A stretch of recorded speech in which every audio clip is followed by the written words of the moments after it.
현대로템 살펴보면요. 현대로템이 어제 낸 공시예요. 단일 판매 공급계약 체결 공시이고 계약명을 보면 폴란드의 K2전자를 공급하는 사업이고 계약 금액을 보면 이게 단위가 가늠이 되시나요? 4조입니다. 앞자리에 4조 4,992억 원. 그러니까 4조 5천억 원이라고 칠게요. 4조 5천억 원짜리예요.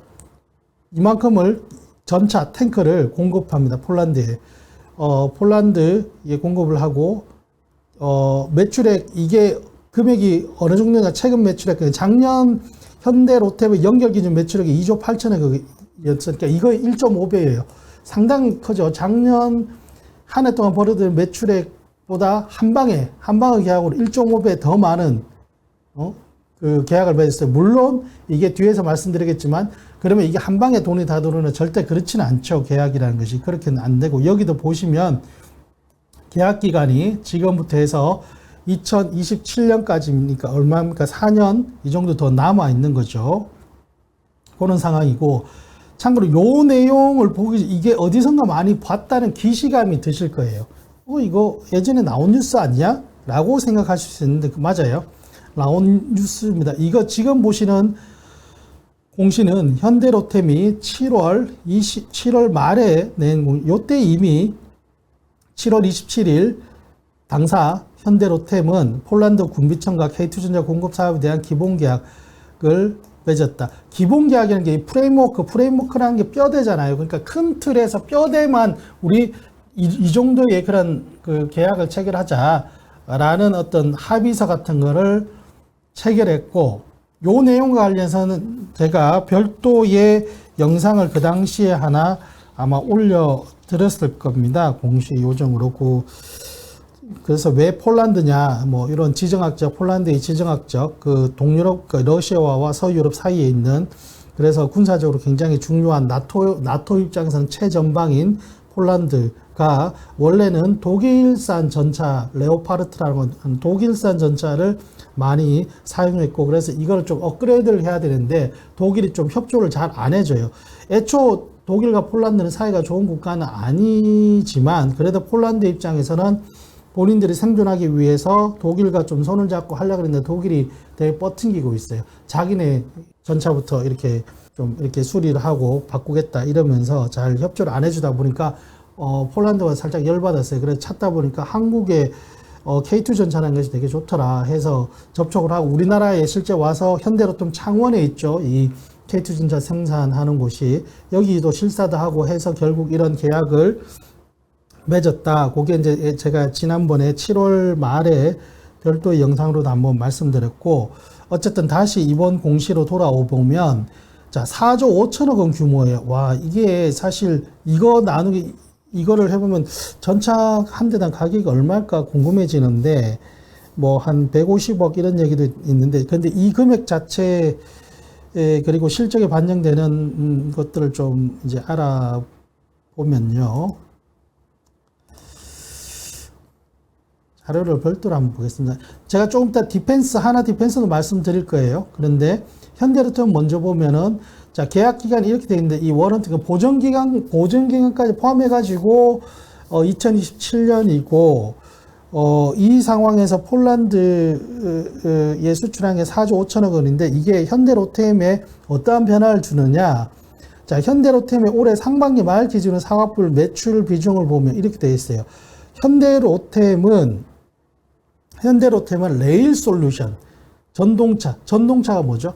철도. 현대로템이 정확하게 뭐 하는 회사였냐 하면은 KTX 기차, KTX 산천, 그리고 최근에 이제 운행 중 KTX 이음 이런 거 있죠. KTX 그러니까 기차를 만드는 회사고 또 서울, 부산 뭐 이런 지하철 그리고 경전철 이런 것들을 만드는 철도 차량을 만드는 회사예요. 그래서 지하철을 타 보시면 맨 첫 번째 칸이나 이런 걸 보면은 이 제조사가 나와 있는 거기 현대로템 영어로든 뭐 한글이든 로템이라고 찍혀 있습니다.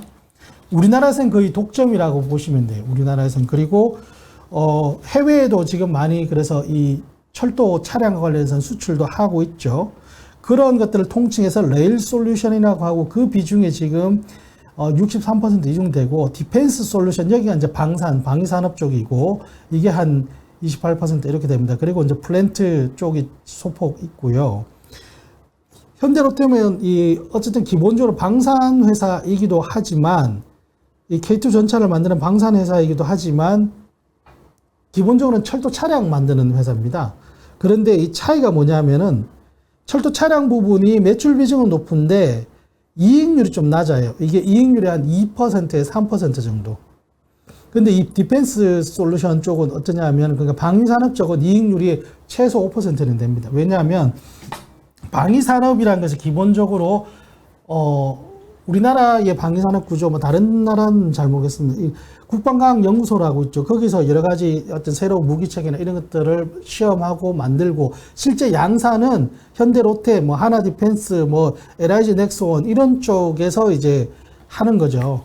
그런데 그렇게 해서 이 사람들이 이쪽 현대로템이나 뭐 LIG 넥스원, 하나디펜스 이런 데서 무기를 만들어서 우리나라 국방부로 납품을 할 때, 이 방위산업체들도 뭔가 이렇게 계속 운영을 하려면 마진을 보장을 해줘야 되잖아요. 그 마진율이 한 5% 정도는 되거든요, 기본적으로. 그러니까 국방부에서 한 5%, 너무 과하지도 않고 너무 적지도 않고 한 5% 정도의 마진을 보장을 해줍니다. 그래서 최소 이게 이익률이 한 5% 나고, 거기에 추가로 이 무기라는 것이 해외로 넘어가면 좀 더 비싼 게 팔리는 거예요. 마진율이 7%, 많으면 10%도 되는 이런 식으로. 그래서 수출할수록 방위산업 쪽은 기본적으로 국내에서도 마진율이 한 5% 정도 되고, 수출을 하면 한 10%까지도 되고, 이런 특성들이 있는 거예요. 수출 많이 할수록 좋아요, 무기 수출. 그런데 이 무기라는 것이, 방위산업이라는 것이 마냥 이렇게 수출을 할 수는 없잖아요. 규모도 클 뿐더러 우리나라의 어떤 안보와도 직결되어 있고, 그렇다고 막 이렇게 아무데나 뭐 적국에 또는 뭐 이렇게 테러 집단에 무기를 수출할 수 있는 것도 아니고, 우리나라의 우방, 그리고 우리와 어떤 협력 관계가 있는 나라들에게만 또 팔 수 있는 제한적인 시장이죠. 그렇다고 미국이 우리나라 무기를 사주지는 않을 거고, 적당한 그 사이즈에 있는, 국방력이 적당한 사이즈에 있는 그런 나라들. 그래서 보면 폴란드도 있지만 뭐 이집트라든지 이런 데 이제 판단 말이에요, 무기를. 우리나라가 인도네시아도 있고. 아무튼 현대로템이 이익을 많이 남기려면, 지금의 사업 구성 비중을 봤을 때 이익을 많이 남기려면, 철도는 철도대로 그냥 계속 가야 돼요. 매출이 안정적으로. 근데 이게 이익이 많이 남는 사업은 아니고, 이익은 디펜스, 그러니까 방위산업 쪽에서 특히 수출을 많이 해야 되는 건데, 그 수출의 첫걸음이 이번에 폴란드에 K2 전차 수출하는 거라는 거죠. 그래서 이게 상당히 좀 현대로템이 디펜스 솔루션, 그러니까 방위산업 쪽에서의 어떤 수출의 어떤 디딤돌을 놨다. 그것도 굉장히 큰 규모로 4조 5천억 원.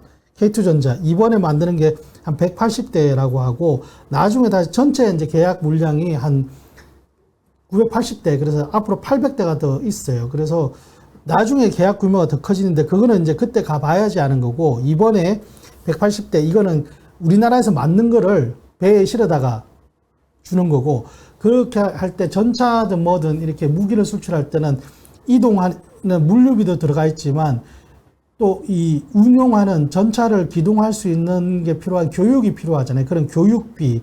그리고 전차만 있으면 어떡합니까? 전차라는 것이 포를 쏘는 거잖아요. 그러니까 거기에 들어가는 탄약을 운반하는 그런 시스템, 뭐 탄약 차량, 뭐 이런 거 다 같이 뭔가 가야 되는 거죠. 그래서 이게 단순히 전차 한 대 가격뿐만 아니라 그 주변을 둘러싸고 있는 물류나 교육, 어떤 탄약 이런 것까지 다 합산하는 그런 개념이라고 봐야 되고요. 그리고 그래서 요거는 좀 이따 설명을 드리고, 그래서 이번에 계약 규모를 다시 한번 보면은 4조 5천억 원이라고 나와 있고, 계약 기간이 2027년에 나와 있어요. 현대로템이 아직 세부적으로 이걸 언제 수출하고, 그래서 언제 폴란드 군비청으로부터 돈을 받고 하는 것들이 나와 있지 않아서, 현대로템의 매출에 언제부터 어떻게 반영될지는 정확하게 알 수가 없어요. 그런데 기본적으로 납품을 하고 거기에 따라서 이렇게 받는 거죠. 건물이나 이런 걸 지을 때 공정률에 따라서 매출 인식하듯이, 이거는 물건 주고 받고 이렇게 해야 되는 거죠. 뭐 이게 돈이 한두 푼이 아니고 우리가 뭐 공급하기로 했으니까 4조 5천억 다 줘 이렇게 할 수는 없는 겁니다. 그래서 아마 지금 이제 올해부터 해서 여러 가지 후속, 여기 보면 후속적으로 뭐 수출 승인 획득 이런 것들도 후속 절차를 거치고 나면은 아마 내년부터라고 보면은 내년 2023년, 4년, 5년, 6년 이 4년 이렇게 보면은 4년간 단순 계산으로 하면 1조 정도의 매출이 지금보다 순증하는 거죠. 매출 입장에서. 매출이 늘어나고 거기에 따라서 아까 말씀드렸듯이 방산 쪽은 수출을 해야만 이익률이 좀 늘어나니까 거기에 따라서 현대로템이 다른 거는 변수는 그대로 있다는 가정 하에서 보면 매출이 연간 1조 정도씩 더 늘어나고 거기에 따라서 이익률도 이 1조에 해당하는 이익률도 한 10% 상태는 보장되니까 한 1,000억 원 정도의 영업이익도 그만큼 더 늘어난다라고 단순 계산으로 이렇게 추정할 수가 있는 거죠. 현재는 구체적으로 이게 매출 인식 시점이나 이런 거는 지금 잘 안 나오기 때문에 알 수는 없지만 그렇게 보면 될 것 같아요. 연간 뭐 매출 1조 영업이익 1,000억 정도가 더 플러스가 될 것이다. 2027년까지라고 했는데 아마 이거는 이때까지 납품을 하는 것은 아니고 한 2025년, 6년까지 납품을 하고 그 뒤에는 약간 그런 거 있죠. 그 사후 우리 그 물건 팔면 AS 1년 해준다 이런 개념으로 그것까지 포함된 계약 기간이라고 이해를 하고 있습니다. 그래서 여기 보면 이런 내용도 나오죠. 계약 기간이나 계약 금액 등은 변동 가능하다. 그래서 이런 내용들은 아마 후속 공시가 또 나올 거예요. 나올 거고 여기에서 실제 이 계약 금액이 변동될 가능성도 매우 커요. 플러스든 마이너스든 변동될 가능성이 있는데 아마 그럴 경우에는 또 일정 공시 기준에 따라서 정정 공시가 또 나올 수도 있습니다. 근데 어쨌든 이 그 현대 로템 입장에서는 다시 한번 보시면 현대 로템 입장에서는 지금 6대 3이죠. 이거 플랜트 보면 10 빼고 6대 3 비중이 이게 지금 매출액이 지금 4,100 이렇게 돼 있으면 이게 연간 1조 이렇게 늘면 이거는 상반기 기준입니다. 상반기 기준으로. 그러면 전반적으로 보세요. 아까 매출이 연간 이 계약으로 연간 1조 정도 플러스 될 거라고 했잖아요. 그러면 반기를 기준으로 6개월 기준으로 하면 5천억이죠. 5천억을 집어넣으면 이게 9천억이 되잖아요. 디펜스 솔루션 부분이. 레이 솔루션 철도 차량 그대로 9천억이 있다 치면 비율이 어떻게 됩니까? 이제 5대 5가 되는 거죠. 6대 3이 아니라 5대 5가 된단 말이죠. 그러니까 현대로템이 앞으로는 이번 계약으로 인해서 어떤 방위산업 분야의 수출에 디딤돌을 놓은 동시에 사업 구조가 굉장히 어떻게 보면 크게 바뀌는 겁니다. 철도와 방산이 6대 3이었던 구조가 이제 5대 5가 되는 거예요. 대입하면 숫자를 대입해보면 그렇게 된다고 추정을 할 수가 있는 것이죠. 그래서 철도 중심의 회사가 방산까지 완벽하게 어떻게 보면 쌍도마차 투태력으로 간다. 이런 의미가 있습니다. 네. 현대 로템을 말씀드렸고 현대 로템과 또 하나 말씀드려야 될 것이 이거예요. 하나 디펜스. 같은 날 사실 나온 건데 차이점은 현대 로템은 이제 코스피 상장사고 하나 디펜스는 비상장사다 보니까 이게 공시가 나오지는 않았고 자료로만 나와 있어요.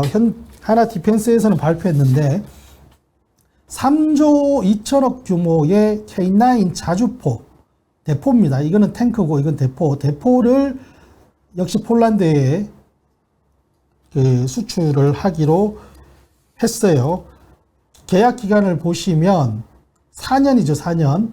4년이고, 이것도 역시 아마 똑같이 나중에 이제 개런티하는 기간까지, AS기까지 이런 거 다 포함이 되어 있는 것이고, 이 하나 디펜스도 사실, 이게 어디선가 본 듯한 느낌이 드실 거예요. 맞아요. 본 듯한 느낌이 도는 게, 하나 디펜스는 비상장회사이고, 이 상장회사인, 코스피 상장사인, 하나 에어로스페이스가 하나 디펜스 지분 100%를 가지고 있습니다.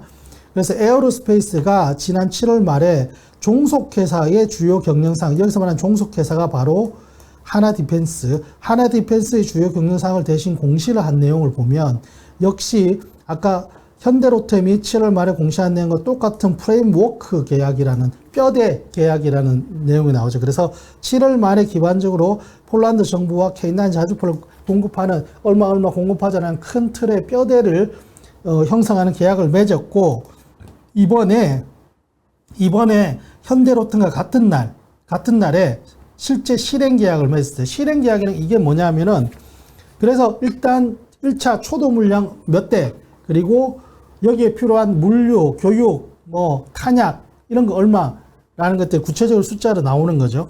그래서 계약을 이렇게 이제 했어요.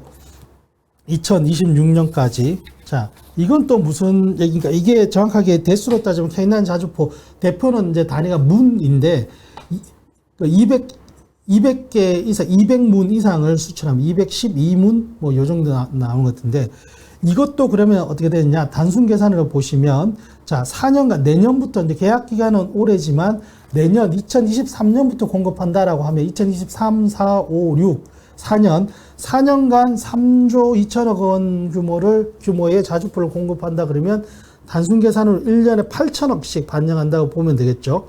1년에 한 8천억 정도씩 반영한다는 보면 됩니다.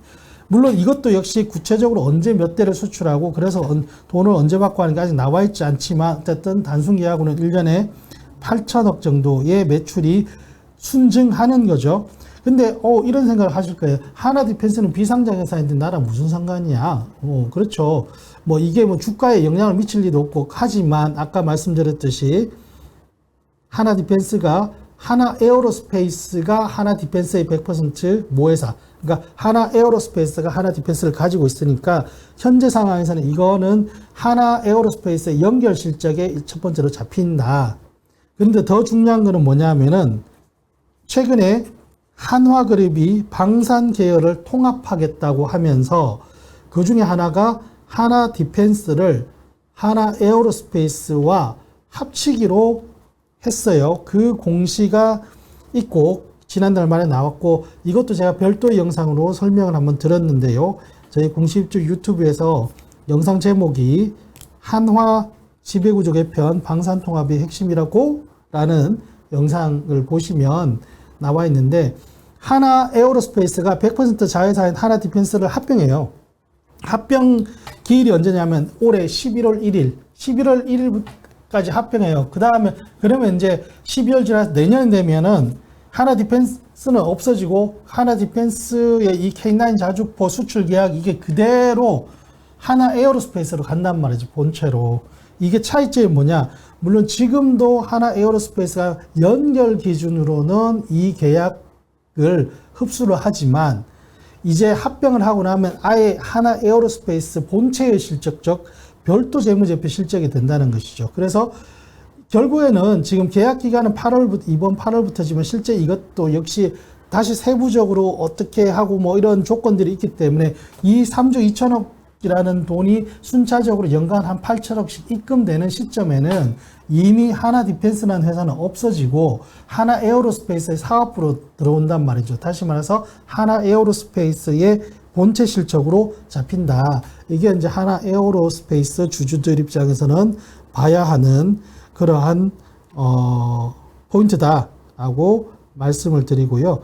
이 현대로템과 하나 디펜스의 공통점이 또 하나 뭐냐면, 이번에 이 계약이 1차 물량이 1차 계약이고 순조로울 경우 2차 계약이 또 예정되어 있어요. 이거는 구체적인 시점이 나와 있지 않지만, 이게 자료를 보면은 현대로템 K2 전차를 폴란드에 총 980대를 수출을 하기로 이제 프레임워크, 뼈대 계약은 맺어져 있고, 이거는 사실 엄청난 구속력이 있다고 볼 수는 없죠.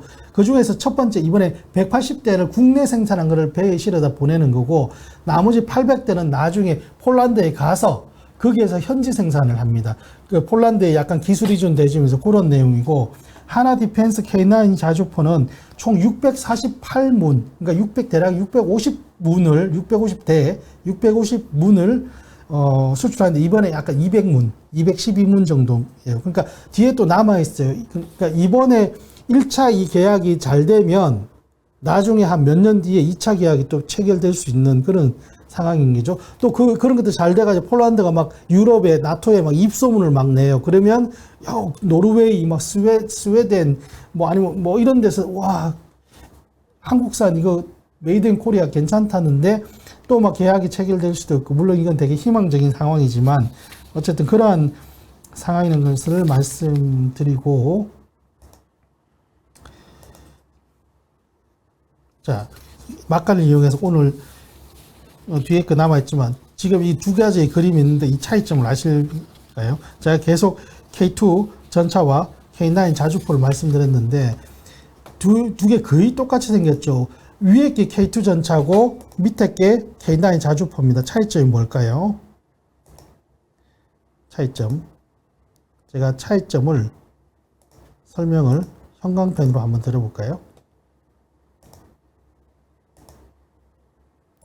무슨 차이점일까요? 이게 일단 차고가 그러니까 이게 좀 낮죠. 낮고 이건 조금 높고 이렇게 그 차이는 일단 있고 길이는 사실 이게 조금 더 깁니다. 이게 정확한 똑같은 각도가 아니지만 전차라는 것은 탱크라는 것은 직사포 그대로 이렇게 어떤 물건이 있으면 그대로 그러니까 직접 타격을 하면 아니면은 뭐 위로든 뭐 건물이 있으면 건물로든 이렇게 직접 타격을 하는 그래서 굉장히 강하게 파괴를 할 수 있는 그런 건물이나 뭐 상대방의 전차나 뭐 부대 이동 기지나 이런 게 직사포고 자주포라는 것은 기본적으로 대포인데 대포는 이게 곡사입니다. 곡사라는 것은 곡선을 그리면서 쏘면 이렇게 떨어지는 거예요. 이렇게 이게 왜 이렇게 떨어지냐? 왜냐면 여기 만약에 산 같은 게 있어요. 이렇게 산 뒤에 어떤 적의 부대가 있다. 그러면 탱크로는 못 잡아. 탱크로 하려면 이렇게 돌아가야 되니까 여기서 그대로 이렇게 곡사로 이렇게 쏘는 거예요. 그래서 이렇게 하려고 하면 이건 눈에 보이는 거니까 그냥 쭉쭉 빵빵 쏘면 되는데 이건 눈에 보이지 않는다 보니까 뭐 이런데 관측 그리고 이게 각도가 있어야 되겠죠. 이렇게 편각, 뭐 사각 이렇게 얘기를 하는데 각도가 있어야 됩니다. 이런 각도를 재는 그런 뭐 사격 통제병 이런 것들도 있고 그래서 이게 무기 체계가 아예 다른 겁니다. 이거는 탱크고 이거는 그냥 대포고 곡사포 이렇게 돼 있고 그래서 이 차이점이 있고 그래서 이게 현대로템과 하나디펜스가 만드는 것들이 뭐 외형은 비슷하게 생겼지만 기술적이나 이런 것들이 뭐 여러 가지 들어간 재원이나 이런 것들이 완전히 다른 그러한 무기 체계입니다. 둘 다 뭐 이렇게 육군에서 사용하는 것이기는 하지만 제가 이것을 왜 이렇게 이게 사실 이제 딱 보면 이게 이런 거다라고 하지만 차이점을 또 모르실 수도 있고 그냥 한번 설명 들어보는 게 좋겠다 해서 제가 사실 이런 대포와 관련된 군부대 생활을 했기 때문에 좀 알고 있는 것이고요. 두 K2 전차와 K9 자주포가 혹시 이렇게 전장에서 만났어요. 그러면 누가 이길까요? 갑자기 이렇게 둘이 뚝 이렇게 보다가 만났어요. 기본적으로 얘가 이기지. 바로 빵 싸고 얘는 이렇게 빵 싸고 물론 이것도 이 포신이라고 하는데 이걸 내려가 쏠 수도 있지만 기동이 느리고 전차가 훨씬 빠르죠. 그래서 전차를 만나면 대포는 도망가야 된다. 그런 내용이고 그 다음에 하나 또 말씀드려야 될 것이 한국항공우주입니다. 한국항공우주가 여러 가지 것이 있는데 이 중에 FA-50이라는 이게 전투기가 있어요. 이 전투기를 지금 한국항공우주 공시를 먼저 보면은 한국항공우주가 7월 20일에 이런 공시를 냈어요.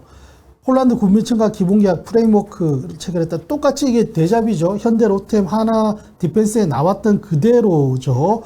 그래서 이거는 뭐냐면 아까 봤던 FA-50이라는 전투기를 역시나 또 폴란드에 공급하는 계약을 뼈대를 이렇게 뼈대에 해당하는 큰 틀의 계약을 맺었어요. 그러니까 공격기 전투기 48대. 그래서 근데 이게 이제 나중에 실행 계약 이번에 하나 디펜스 실행 계약을 맺었죠. 실행 계약 체결하기 전에 뼈대 계약을 맺었는데 지금 현대로템과 하나 디펜스는 그래서 이 실행 계약에 대한 내용들이 나왔어요. 그런데 한국항공우주는 아직 안 나온 상황입니다. 그러면 이게 계약이 파괴됐냐? 그건 아니고 요 내용은 전투기는 또 다른 무기체계여서 지금 실행계약 직전에 뭔가를 이렇게 얘기를 하고 있는 것 같아요. 그래서 어떤 자료를 보면은 9월 중으로 실행계약이 맺어질 예정이다. 그러면 한국항공우주가 단일 판매 공급계약이 9월 중에 나오겠죠. 그것도 이게 전투기이기 때문에 규모가 상당히 또 역시나 적지 않을 것이다. 하는 것이고 이걸 조사를 하다 보니까 제가 갑자기 궁금증이 생겨가지고 저도 찾아본 건데, 그냥 찾아본 거를 한번 공유를 해드리면, FA50, 왜 FA50이라고 할까? 이런 것, 지금 밑에 써있는 T50 이런 것들이 다 전투기의 이름인데, 이 FA50이라는 한국항공우주의 이 전투기는 기본적으로 T50이라는 것을 기반으로 해서 개량을 좀 더 업그레이드를 한 것인데, 앞에 붙어 있는 이 알파벳의 뜻을 간단하게 보면, 알파벳의 뜻을 간단하게 보면, T라는 것은 트레이너 훈련기라는 뜻이고, 그리고 A라는 것은 어태크 공격기라는 뜻이고, 그리고 F는 전투기, 그리고 KF, 이거는 전투기인데 한국형으로 개량한 것이라는 뜻이에요. 그리고, 폭격기, 버머, 그리고 그리고 수송기고, C라는 것은, P라는 것은 이게 페트롤 초계기, 이게 관찰하는, 정찰하는, 주로 해군에서 쓰는 것이, H는 헬리콥터, 이런 것들이 좀 붙어 있는 것이 전투기의 특성입니다. 그래서, 지금까지 현대로템, 그리고 하나 디펜스, 한국항공우주까지, 아직 공시는 나오지 않았지만, 한국항공우주까지 그렇게 전체적으로 폴란드와의 수출 계약, 그리고 그것이 투자자 관점에서는 어떻게 봐야 될지를 말씀드렸고, 다시 간단하게 좀 정리를 해드리면, 현대로템은 이번 수출 계약이라는 것이 어떤 마진율이 높은 방산 쪽 수출에 디딤돌을 놨다는 의미와 동시에 그동안 철도 차량 중심이었는데 철도 차량 매출 비중이 높았는데 이번 수출과 물량이 이제 매출로 인식이 되고 이익으로 인식이 되면은 철도와 방산이 거의 5대5 가깝게 이렇게 비중이 되는 회사의 사업 구조가 좀 많이 달라지는 그런 측면이 있고, 하나 디펜스는 현재는 비상장사이지만 이번에 계약을 맺었던 이 K9 자주포 수출 계약 3조 2천억짜리가 이제 올해 11월 1일부로 하나 에어로스페이스, 모회사인 하나 에어로스페이스와 합병하기 때문에 이제 하나 에어로스페이스의 별도 자체 본체 매출과 이익으로 잡히게 된다.